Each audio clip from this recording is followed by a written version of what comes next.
घाटों पर खास तैयारियां भी की जा रही हैं।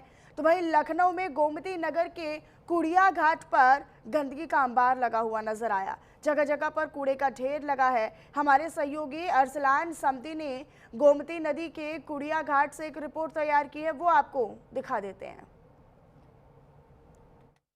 छठ के महापर्व की शुरुआत हो चुकी है और कल यानी 27 अक्टूबर को हजारों श्रद्धालु लखनऊ के तमाम जो घाट हैं उन पर पहुंचेंगे और जो छठ पूजा का कार्यक्रम है उसको वो पूरा करेंगे। लेकिन छठ पूजा से पहले न्यूज़ इंडिया की टीम आज ग्राउंड जीरो पर पहुंची है और तस्वीरों में दिखाना चाहेंगे नगर निगम की किस तरीके की जो लापरवाही है वो सामने आ रही है। हम अपने कैमरा पर्सन से कहेंगे वो पैन करके दिखाए किस तरीके से जो कूड़ों का अंबार है वो लगा हुआ है, टीले बना दिए गए हैं कूड़ों के, क्योंकि कल बड़ी संख्या में यहाँ पर श्रद्धालु आना है। तो उसके लिए गोमती नदी के जो सफाई है वो तो की गई है, लेकिन जो इसका जो कूड़ा है उसको जो है किनारे पर लगा दिया गया है और इसको यहाँ से हटाया नहीं गया है, जिसके चलते जो तमाम मक्खियाँ हैं, मच्छर हैं और जो बदबू है वो आ रही है। साफ सफाई की बात और तमाम जो दावे हैं वो इस दृश्य को दिखाने के लिए साफ हैं कि किस तरीके से नगर निगम के जो दावे हैं वो कोरे हैं और जो उनकी हकीकत है वो कुछ और बयां कर रही है। अपने कैमरा पर्सन से कहेंगे अब दाहिनी ओर दिखाए। तमाम जो घाट पे श्रद्धालु हैं वो भी पहुंचे हुए हैं। जो बेदी बनाने का कार्यक्रम है वो भी चल रहा है क्योंकि कल पूजा होनी है। सीढ़ियों को तो साज सज्जा करके बेहतरीन रूप दे दिया गया है, लेकिन जो नदी का जो किनारा है वो अभी भी पूरी तरीके से गंदा है और कैमरा पर्सन से कहेंगे कि वो उस कोने को दिखाए कि किस तरीके से जो फ्लोटिंग कूड़ा है, लाख दावे किए गए थे कि स्कीमर जो मशीन है, जो मैनुअल बोटें हैं उनके ज़रिए जो फ्लोटिंग कूड़ा है उसको हटाया जा रहा है, लेकिन किनारों पर किस तरीके की स्थिति है यानी जो गोमती का तट है वो किस तरीके से गंदा है ये हम दिखा रहे हैं आपको ग्राउंड जीरो से। अब आगे चलेंगे और उस जगह पे दिखाएंगे जहां पर आप देखेंगे कि नदी का पूरा जो तल है वो किस तरीके से गंदा हुआ है और किस तरीके से वहां पर मच्छर और जो मक्खियां हैं वो भिन भिना रहे हैं। यहाँ पर छठ पूजा का आयोजन होना है और हजारों श्रद्धालु और भक्त यहाँ पर कल अपनी पूजा पाठ जो है वो करेंगे। लेकिन उससे पहले एक नज़ारा इस घाट का आपको दिखाना चाहेंगे कि किस तरीके से जो गंदगी है, जो कूड़ा है उसका अंबार यहाँ पर लगा हुआ है। और आप अगर तस्वीरों में देखें गोमती किस तरीके से जो गंदी है वो दिख रही है। हालांकि कोशिश हो रही है तमाम नावों के ज़रिए इनको हटाने की, लेकिन समय नहीं बचा है। छठ पूजा शुरू हो चुकी है और उसकी जो व्यवस्थाएं हैं वो साफ जाहिर कर रही हैं कि नगर निगम ने वक्त रहते कैसे अपनी जो तैयारियां हैं वो पूरी नहीं करी हैं। लखनऊ के 110 घाटों पर ये जो पूजा है वो होनी है और उससे पहले ये अगर आप देखेंगे कैमरा पर्सन से कहेंगे कि प्लास्टिक की बोतलें, पन्नियाँ, थैलियाँ, तमाम वो चीज़ें, यहाँ तक कि जो गिलास हैं वो भी यहाँ पर पड़े हुए हैं, इनको अब तक नहीं हटाया गया है। और इसी के साथ जो जलकुंभी वगैरह है वो आगे अगर आप देखेंगे तो वो भी जस की तस नज़र आ रही है। कल बड़ी संख्या में जो श्रद्धालु हैं, जो भक्त हैं वो यहाँ पर पहुँचेंगे, अपनी जो आस्था है उसके तहत जो पूजा है वो यहाँ पर करेंगे। लेकिन उससे पहले किस तरीके की स्थितियाँ हैं इसकी ग्राउंड रिपोर्ट के लिए न्यूज़ इंडिया की टीम यहाँ पर पहुँची है। भैया साफ़ सफाई होनी चाहिए नहीं होनी चाहिए? होनी चाहिए भैया, क्यों नहीं होनी चाहिए, होनी चाहिए भैया। इतनी बड़ी संख्या में लोग और आएंगे क्या, होना चाहिए, बिल्कुल होना चाहिए। तो ये सीधे तौर पर लापरवाही किसकी मानते हैं? नहीं सर, काम तो हो रहा है, मतलब अभी नाव वाव लगी हैं, काम हो रहा है, कर देंगे अपना अपने हिसाब से। नगर निगम को ये तैयारियां पूरी कर लेनी चाहिए थी। कर लेंगे सर, वो अपने हिसाब से करेंगे, उसमें कोई वो नहीं है, मतलब करेंगे अपने हिसाब से। तो साफ तौर पर लोगों का भी कहना है कि जो सफाइयां हैं वो पूरी हो जाना चाहिए। और आप ये देखिए स्थितियां किस तरीके की हैं। आज 26 तारीख की शाम हो रही है और कुछ ही देर के बाद जो हज़ारों श्रद्धालु हैं वो घाटों का रुख करेंगे। तमाम जो व्रती महिलाएं हैं वो भी पहुंचेंगी, लेकिन जो काई है वो भी लगी हुई नज़र आ रही है घाटों पर और जो पानी है वो भी बेहद ज़्यादा लखनऊ में गंदा है। गोमती नदी है, गोमती नदी को लेकर लाख जो दावे हैं वो किए जाते रहे हैं, लेकिन नगर निगम ने कितनी हीला हवाली इस मामले में करी है, ये आज न्यूज़ इंडिया की इस ग्राउंड रिपोर्ट में जो जाहिर है वो सामने निकल के आ रही है। और बहरहाल अब देखना होगा, बेहद कम वक्त बचा है और उससे पहले कैसे नगर निगम ये जो पूरी व्यवस्था है उसको दुरुस्त करता है। कैमरा पर्सन वीरेंद्र के साथ अरसलान समदी, न्यूज़ इंडिया, लखनऊ। और अब प्रदूषण की बात करें, क्योंकि दिल्ली एनसीआर में हवा की गुणवत्ता बेहद खराब श्रेणी में जा पहुंची है। दरअसल दीपावली के बाद तीन गुना तेजी के साथ प्रदूषण बढ़ा भी है और 3 गुना इसमें इजाफा हुआ भी है। दिल्ली के कई इलाकों में AQI 400 के पार पहुंचा है। आनंद विहार की बात करें तो AQI लेवल 402 दर्ज किया गया है। अलीपुर में 328, RK पुरम में 316 दर्ज हुआ है। दिल्ली एनसीआर में दम घोटू हवा हो गई है और जहरीली हवा, इसे कहना गलत नहीं होगा। तो दिल्ली की हवा जो है, आबो हवा, वो पूरी तरीके से खराब श्रेणी में जा पहुंची है।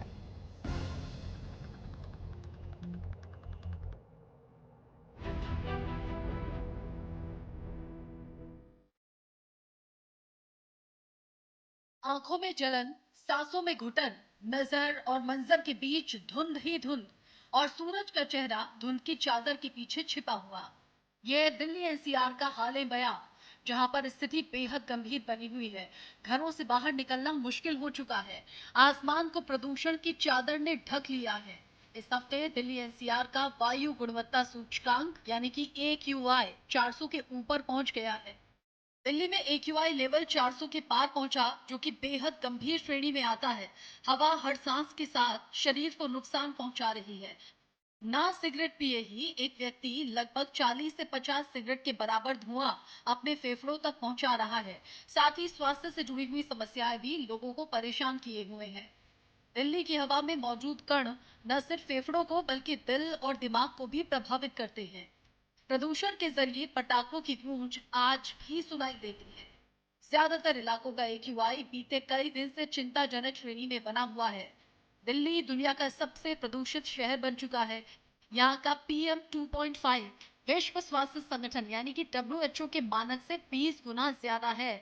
दिल्ली की गंभीर होती हुई स्थिति को देखते हुए बहुत से लोगों ने बेवजह घरों से निकलना बंद कर दिया है, जबकि बहुत से लोग प्रदूषण से बचने के लिए मास्क लगाकर निकल रहे हैं। आसमान में दूर तक फैली ये धुंधली परत उत्सव की चमक के साथ प्रदूषण की गंभीर तस्वीर भी पेश करती हुई दिख रही है। दियों की रोशनी और आतिशबाजी की चमक के बीच दिल्ली की हवा में घुला ये धुआं त्योहार की खुशी और पर्यावरण की चिंता दोनों का एहसास कराता रहा। कहाँ कितना AQI?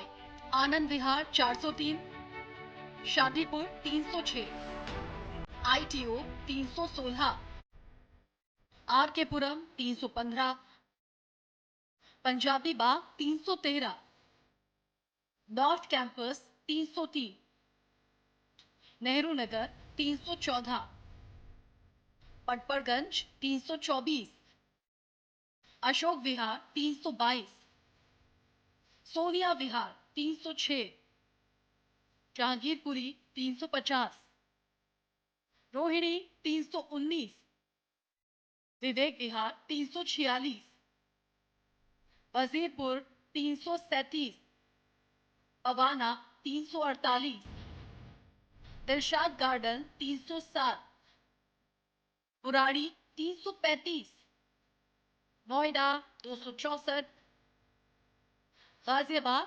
273, गुरुग्राम 208। दिवाली के बाद दिल्ली एनसीआर की आबो हवा और भी ज्यादा खराब हो गई है। जहरीली हवा को देखते हुए ग्रैप 2 के तहत 2 सूत्रीय एक्शन प्लान भी लागू हो चुका है। ग्रैप 2 के तहत क्या प्रतिबंध है? डीजल जनरेटर पर प्रतिबंध, तो जरूरी सेवाओं को छोड़ा गया है। निर्माण और तोड़ फोड़ की गतिविधियों पर कुछ प्रतिबंध है। कोयले और लकड़ी के जलने पर भी रोक है। खुले में कूड़ा जलाने पर सख्ती है। सड़कों की मैकेनिकल सफाई और पानी का छिड़काव लगातार हो रहा है। सड़कों पर धूल नियंत्रण उपायों को बढ़ाना शुरू किया गया। नागरिकों को सार्वजनिक परिवहन उपयोग करने की सलाह दी गई है। अब आपको बताते हैं कि AQI किन परिस्थितियों में गंभीर हो जाता है। AQI का मतलब क्या है? 0 से 50 तक अगर है तो अच्छी श्रेणी में है, 51 से 100 है तो संतोषजनक है, 101 से 200 तक पहुंचा है तो थोड़ी खराब की कैटेगरी में आता है। AQI 201 से 300 के बीच है तो इसे खराब कहा जाएगा, 301 से 400 के बीच है तो बहुत खराब, और अगर 401 से 500 के बीच है तो इसे गंभीर श्रेणी में माना जाएगा। दिल्ली की हवा साल दर साल हमें ये याद दिलाती है कि विकास की दौड़ में हमने सांसों की कीमत बहुत महंगी चुकाई है। हम कब तक मास्क के पीछे अपनी लापरवाही छिपाते रहेंगे, ये सवाल बड़ा है। Swati Saxena, news India.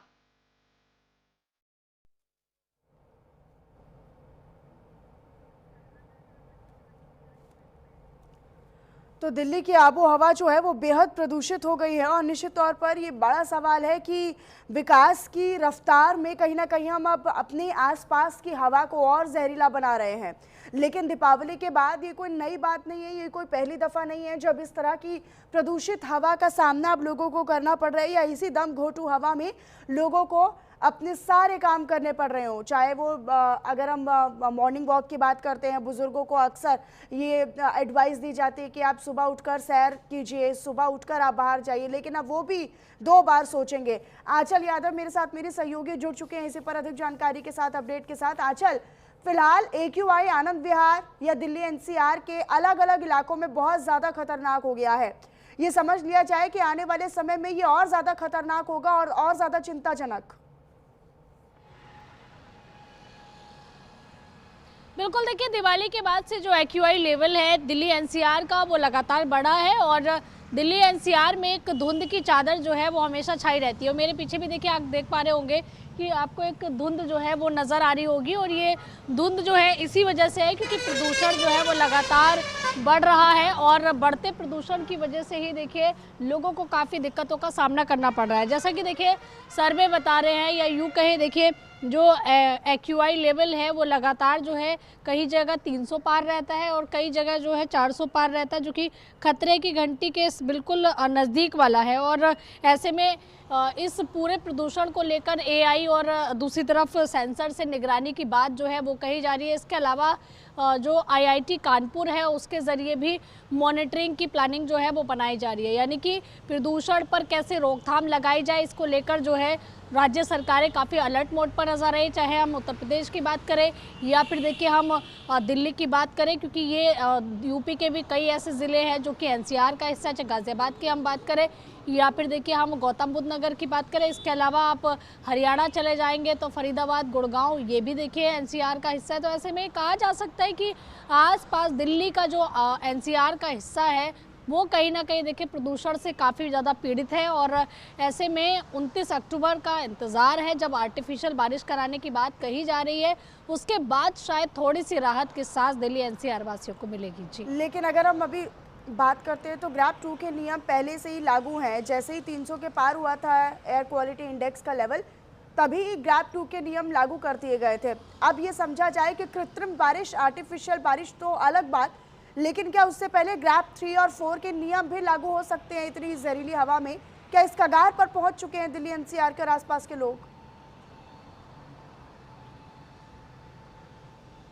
देखिए अभी एक लेवल अभी बचा है प्रदूषण का। हालांकि 3 गुना बढ़ोतरी जरूर दिवाली के बाद प्रदूषण में हुई थी, लेकिन अभी ये माना जा रहा है कि 29 तारीख में, क्योंकि आज 27 तारीख हो चुकी है, एक दिन का मात्र कल का वक्त है। और जैसा कि बताया जा रहा था कि 29 तारीख में कृत्रिम बारिश कराई जाएगी और उसके बाद प्रदूषण पर काफ़ी हद तक रोकथाम लगेगी, ऐसा माना जा रहा है। अगर उसके बावजूद भी नतीजे जो है वो विफल रहते हैं आने वाले समय में, तो जाहिर सी बात है कि ग्रैप 4 और ग्रैप 5 भी हमें जो है वो देखने के लिए मिल सकता है दिल्ली NCR में, यानी कि जो बाहर से आने जाने वाले लोग हैं उनकी कहीं ना कहीं मुश्किलें बढ़ सकती है। इसलिए ज़्यादा से ज़्यादा देखिए सरकार यहाँ पर कोशिश कर रही है कि मॉनिटरिंग के ज़रिए और नई नई प्लानिंग के ज़रिए जो है इस बढ़ते प्रदूषण पर काबू पाया जा सके, और साथ ही प्रदूषण फैलाने वाले जो क्या क्या कारण हैं उन पर भी पैनी नज़र रखी जा रही है, उन पर भी कार्रवाई आने वाले समय में हो सकती है। अगर जो गाइडलाइन रहेंगी उसके अकॉर्डिंग काम नहीं करें, बारिश होती है तो उसके बाद ये उम्मीद और ज़्यादा हो जाती है कि हो सकता है कि जो प्रदूषण का लेवल है, जो स्तर है, वो थोड़ा सा कम हो और लोगों को फिर राहत की सांस मिले। बहुत